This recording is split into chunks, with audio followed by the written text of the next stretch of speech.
Hello everyone, welcome back to the video. Today, we're going to be reacting to what caused UPS plane crash, Louisville, Kentucky, how MD-11 engine fell off. This was made 10 hours ago at the time of me recording this.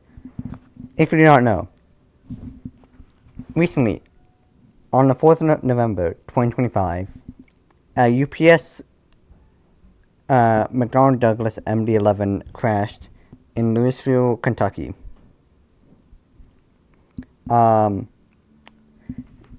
It seems that one of its engines fell off, caused a fire, made it crash. Very devastating and tragic crash. I'm sorry for the people involved and the people affected by it. Again, aviation incidents, disasters are no laughing matter and are all very serious and sad. But let's watch this video. I haven't watched this. Only seen like the first second because I clicked on it before I started recording. But anyways, let's get into it. Here's some scary dash cam. Yep, that's what happened basically. Video of that UPS plane crash in Louisville, Kentucky at the Muhammad Ali Airport. And so today we're going to try to figure out what could have brought this plane down and what could cause an engine to fall off of the left wing. And was I watch, listen, read about aviation disasters all the time because I'm a giant nerd about them. And I've seen engines fall off before in planes. Well, not like really seen them with my own eyes, but like heard about them falling off. So maybe just be like faulty maintenance. that really the root cause of this crash? So today we're going to examine some of the evidence that we have here and try to come up with a consensus for this and figure out just what caused it. Also the MD-11 sucks overall. It's sluggish with controls. Has a very high takeoff landing speed. This probably the clearest video from a dash cam here of the entire crash. So we're going to step through it, and it's going to come from right here behind these trees. There's the plane emerging right there, so you can see just how low it is. Yeah, it should be climbing. That is not climbing, that is stalling. It looks pretty intact, and even though it had just plowed through the roof of a large warehouse off the end of the run. Yeah, I was streaming on the 4th, and Tim, my lead YouTube mod, told me about it while we were streaming, while I was playing like a School West game on Roblox. I'm like, and he said and plane hit, the plane hit a barrel. I'm like, oh no, not again. No, not again. I think you know what I'm referencing. We all know about it. We all know 9/11. Everyone knows about it. I'm like, no, not again. Not 9/11 Part 2 Electric Boogaloo. Anyway, it looks like the landing gear is all that's not really... it's still crashing into buildings, but not like 9/11. Yeah, so right here, it is hitting the power line, and that's what that white flash... Shit, the power went out. Is. No, actually it went out when I went out, but... See, all the landing gear is there. The right engine's on there, but there's no left engine. Yeah, left engine left the chat. See, completely missing. It would be very obvious if the engine was still on there. Yeah, so that's our confirmation that the engine was indeed gone by this point in time. So it seems to be blowing flames out the back of the wing. Yeah, it looks like that. A little hard to tell from this angle. You could still see the smoke and everything from it. But gosh, can you imagine that? Never had a chance, and there's another flash from hitting another power line there. Yeah. That's what the blue... The plane in question was a McDonnell Douglas MD-11F, which means freighter, and it was flying out of the Louisville... Yeah, all passenger versions of the MD-11 have just been retired. Muhammad Ali International Airport in Kentucky, where this was a major UPS hub for this plane. Hold up. In Kentucky, where this was a major... See, 757. Right there. I'm gonna try and identify all these planes. That looks like a 757. What? Yeah, 767, I can say. Yeah, same. UPS hub for this plane. And here's another dash cam from a guy who was sitting in his truck there in Wow. the parking lot right when the plane came down directly in front of him and skidded across the I'm guessing this is on takeoff. I'm not sure. parking lot. No doubt this guy freaked out, especially seeing that wall of flames and smoke. And then this is probably the most viral video that everybody's seen so far. The plane actually taking off from the runway with the engine Okay, missing yeah, what's and taking off? flames there, and then it just crashes into the warehouse off the end of the runway. And just a few minutes ago, the NTSB gave us this photo here showing the recovered cockpit voice recorder and the... Yeah, if you don't know, the cockpit voice recorder and the flight data recorder, those are called the black boxes. Even though they're by orange, they're made by orange just so they could be easily identified. As you can see, they actually lived up to the name this time. They're actually black. flight data recorder, the black boxes. So the NTSB knows that somehow this plane lost that number one engine on the left wing while it was still on the runway, going down the runway. After being cleared for takeoff, a large plume of fire in the area of the left This gives you an idea of what he's referring to. I slowed it down 50%. Okay. wing occurred during the takeoff roll. The plane lifted off, gained enough altitude to clear the fence at the end of runway 17R. Shortly after clearing that 17, fence, it made 17, right. impact with structures and the terrain off of the airport property. And we have viewed airport CCTV security coverage, which shows the left engine detaching from the wing during the takeoff roll. And you're probably wondering, wait a minute, how can that happen? Why didn't they stop the plane? They were probably going faster. Yeah. Basically, if you don't know, if you're not an aviation nerd like me, once the plane gets above a certain speed, it's usually unsafe for them to try and stop the plane. That's why you have a different speed. You have V1, which is decision speed. So, once you reach that speed, you have to decide, okay, are we safe to take off, or do we need to do an emergency stop because something is wrong with the airplane? Once you go past that speed, anything that happens past, you still have to take your plane to the air and try and sort it out there. VR is rotation speed, which is when they pitch up or bring the nose of the plane up to take off, and V2 is takeoff safety speed. Yeah, so below V1, it is deemed safe for you to stop the plane if something goes wrong, because you're going slow enough that if you do stop the plane, there's not really possibility of you exiting the runway, which could be bad, or doing a runway overrun. Though if you try and stop the plane above the V1 speed, there is a high chance that you will do a runway overrun, which would be bad, because planes are not meant to go off-road, as far as I know, especially at such a high speed. Because sure, the landing gear can take a lot of weight, but not off-roading. Anyways. Than the V1 speed, which means you're committed. You have to lift up and you have to go off, even if you have a fire on the engine, because you're supposed to get up in the air and deal with it. Because if you don't deal with it, okay, and if you're still going down the runway, guess what's going to happen?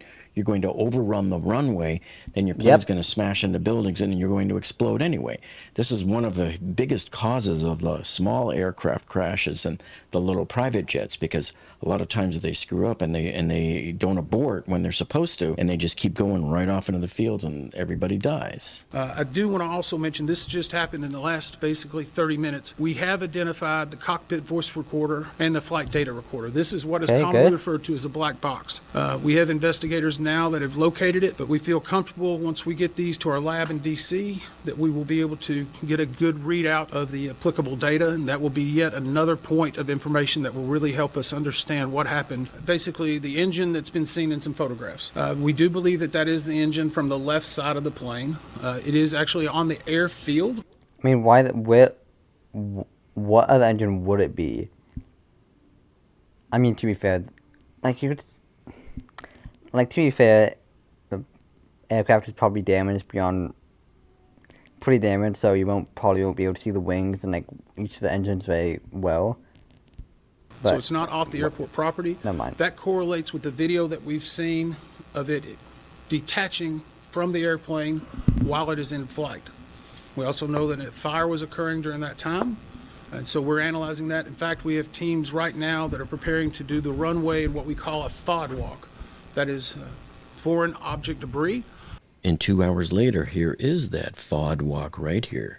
Still on the tarmac there, surveying as the NTSB has 28 folks in town to conduct the investigation. And this was the helicopter view from last night, and you can see there, they've zoomed in on it. That looks like the engine cowling, but it's on the right side. If you don't know, the engine, like, the engine cowling is basically the outer shell of the engine. Side of the runway on the median, right next to the 2,000-foot left side. That is a massive fire. That is absolutely devastating. When I first saw this, I was absolutely shocked to my core. I was not expecting it to be this bad. I was like, wow. I actually felt sorry for people who might have died. Like, that did die. That's just devastating. And sorry for all the families that are grieving. There's some views of the aerial towers from the fire department that are trying to put out the fire. But you can see. Yeah, it's not really possible to put out a fire when I have jet fuel. See how big that fireball is compared to the height of those aerial towers. So analyzing the scene, there's the view off the end of the runway, and you can see the plane just barely didn't even clear the top of this building, not even 30 feet off the ground. And that was most likely done by the landing gear. And so early on, when it was still daylight out, the news helicopter... Okay, 3 fatalities, 11 injuries, but number expected to get larger. Over this part of the engine on the right-hand side of the runway. And so that looks like maybe, I don't know if you call it the cowling or the nacelle or what, but it's the front opening. Cowling. And there's more parts along with it. And it's right near the 2,000-foot remaining sign. And so this means that the jet actually took off probably hundreds of feet before this, and that also the engine may have come off even further than that and just kept bouncing up the runway there. But you could see how close it was to the end of the runway, and then there's the building with the roof damage to it right there. So that's when they took off, and you can see probably the landing gear must have hit this part of the building, and then it went across, and that's where it crashed into the businesses. And then as you zoom out there, you can see the path that it took, and it crashed head-on right into that petroleum recycling plant. So when you look at a typical takeoff here from runway 17... Yeah, that's the Southwest 737. And you're rotating right here, so nose is up. And look how fast you leave the runway. This is what we should have seen there. So that by the time you reach the end of the runway property right here, you're already up a few hundred feet there. And you're way above the roofs of all of the warehouses down below. Okay, so here's the aerial view that they showed right after it first happened, and the first responders were just arriving. So you can see some of the aerial trucks were set up. That is absolutely Now, unfortunately, massive. they didn't have the world's greatest resolution here. I think it was only like 720. That is just massive. Look at the buildings compared to the smoke. That is actually scarily massive. That is ginormous. I might actually be going to cry. That's just insane. I don't know why in this day and age people aren't uploading in 4K, folks. But anyway, there's your close-up there. You can Don't expect news reports to be in 4K. It's like maybe 1080p about. see a couple of the fire engines and the aerial ladders were sticking out of the left side of the frame. But you can see here it was just huge explosions. You're saying why don't people upload in 4K? Your maximum video quality is 1080p.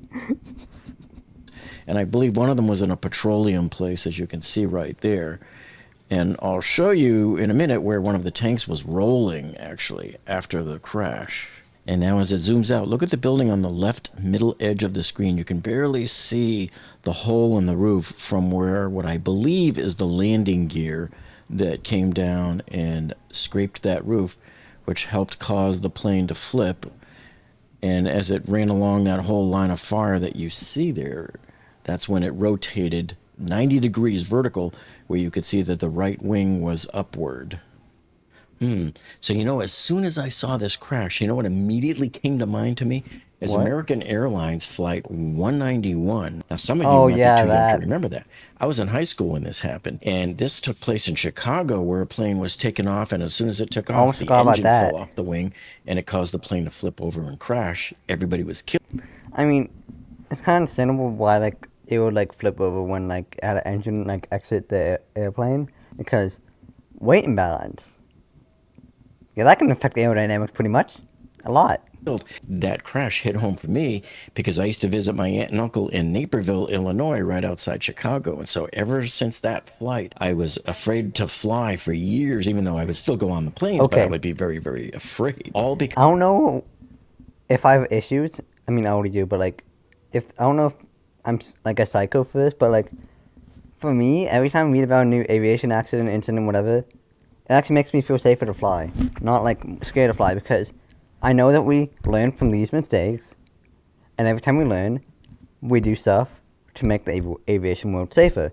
We put in new policies, checklists, memory items, requirements, changes, whatever, to make the aviation world safer, so the accidents never happen again. Hopefully, never happen again. because of that same flight. So now what you're seeing on the screen there is what Wait, maybe this is maybe this is like the same issue. that Maybe. plane looked like as it was coming down. That was the only known picture of that airline crash. And look closely, notice that it's missing the left engine. That was caused by improper maintenance procedures Yeah, months that's what I earlier, was talking about earlier, like improper maintenance. when a forklift caused some damage to the engine pylon and made a little crack that over time caused the engine to fall off during the takeoff. So if you're wondering how does an engine just fall off a wing like that, well, there's one reason. Now here's a few other reasons for you. Okay, Alright. so here's the particulars on this plane. So this is UPS Airlines Flight 2976. There's your I don't know why they have like airlines. It's a fucking cargo flight. tail number, N259UP, and it was a McDonnell Douglas MD-11F for a freighter. And it Okay, so it's November 259 Uniform Papa. there's your manufacturer serial number. The engine was a GE CF6 on there, and that's what NTSB is really going to be focusing on, is what was Oh, this happening me a with Thai Airways passenger jet. Interesting. this engine.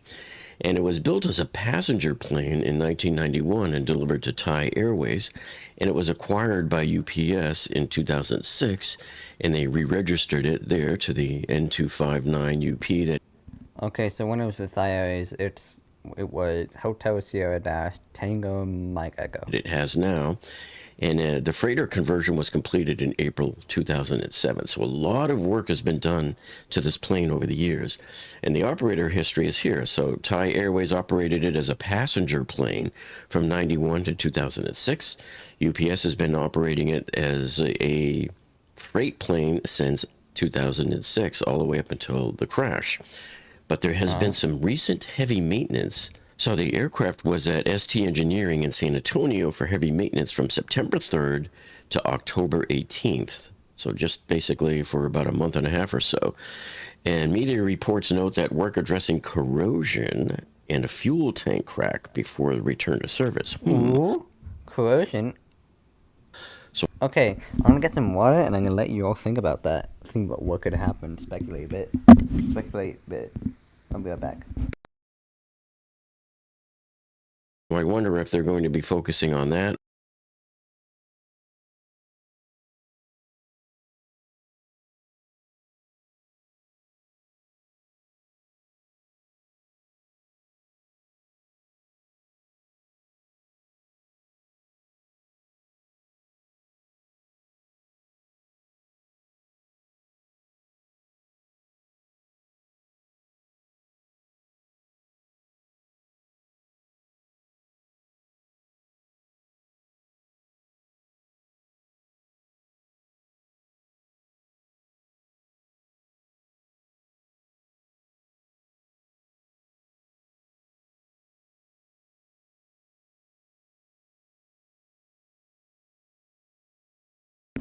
Okay, I am back. Hope you had a bit of time to speculate. Let's continue on. Or if that had anything to do with it, or was it completely corrected and it had nothing to do with it? Hopefully it was corrected, but because the thing crashed, I'm not so sure. So those are some of the things the NTSB is going to be looking at. In fact, here is what they were looking at last night. So you can see the close-up down the runway, all of the vehicles there, where they were examining the runway, looking for all of the engine parts. And then you can see how the view shows how the plane moved off to its left and scraped the top of that building and gouged the roof. And then you can see the damage path going down towards the lower right of the screen. All right, so I made this slide here to show you some of the possible reasons. So first would be the pylon or the mount structural failure, which would be... That's the 767, I think. No, wait. That looks like an A350. Back in here. Maintenance or reinstallation error. Material fatigue or corrosion. Or you have an uncontained engine failure, like let's say a fan blows up or something, a fan blade separates and starts chewing out the inside of the engine. Yep. Something really catastrophic happens there.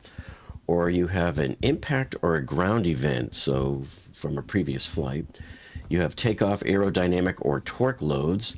And then you have also maybe some design legacy factors. Maybe there was an issue with the engine design that's just now rearing its ugly head. So with the pylon or the mount structure, you could have cracks or material defects in the engine attachment points Okay, explain everything. And then, of course, with the maintenance or reinstallation error, there's always improper procedures or just something that was overlooked or something got bumped. And, you know, there's so many things that can happen during maintenance. That's like, it's a really dangerous point in time, I think.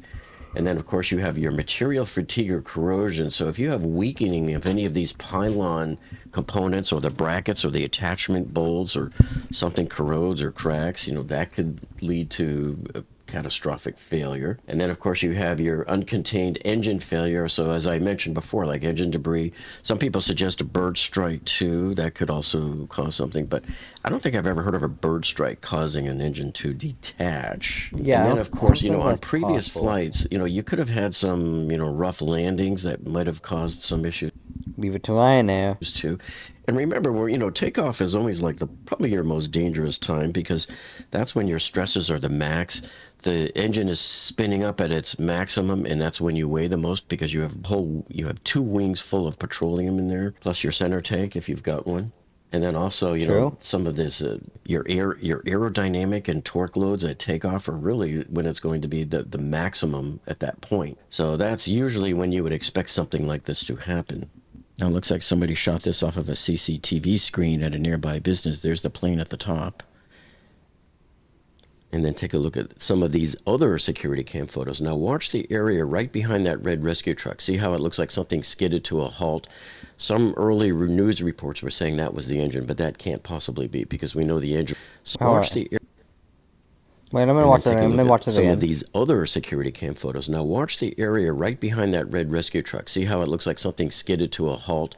Some early news reports were saying that was the engine, but that can't possibly be because we know the engine was left behind at the runway. That was probably just some other debris. I slowed it down here for you so you can see, watch the plane rotate with the wing, left wing down, no engine on it, but you can see the right engine there very clearly. Now here somebody had the clearest video of the day, the highest resolution upload. But unfortunately, it was the furthest one away because all it captured was just a little bit of that fireball that you see in the distance. But check out this incredibly detailed view from a truck's dash cam. So you can see it coming skidding in right across the parking lot there. And then here it is in slow motion. Now watch very carefully as you can see the landing gear there, you can see the cockpit, there's the right wing, and the engine's still attached, even as though it's flipping over onto its top. Wow. Okay, so what happens from here? Well, you can bet the NTSB is going to be looking into every single maintenance record that they can get their hands on, going all the way back to day one, even notes from the build when the plane was being built in the factory. That's how far back they go. So the NTSB... Once like this happens, you need to be thorough if you want to figure out what happened. So sometimes it is really necessary to go back to the day the plane was built. They will give us a preliminary report in about 30 days or so. And those will usually give us a little bit more information. but usually they end up opening up another can of worms of more questions than answers. And of course, the final report will usually be out in about 12 to 18 months. And speaking of NTSB final reports, make sure you check out this other video I did here a couple of weeks ago on the NTSB's final report on the OceanGate Titan submersible implosion. And if you didn't see my video on the Air India 171 crash over here, hey, why not, man? So go and check that video out too. But honestly, I was kind of expecting him to show, solve it, see, tell us what actually happened. But to be fair, this is very recent, so not much to know. But I'll make sure to keep you updated. Thank you all so much for watching. Really appreciate it. Subscribe if you're new. Really appreciate it. Every subscriber counts. Trying to reach 300 by the end of the year. Again, thank you all so much for watching. Peace out and have a good rest of your day or night. Bye.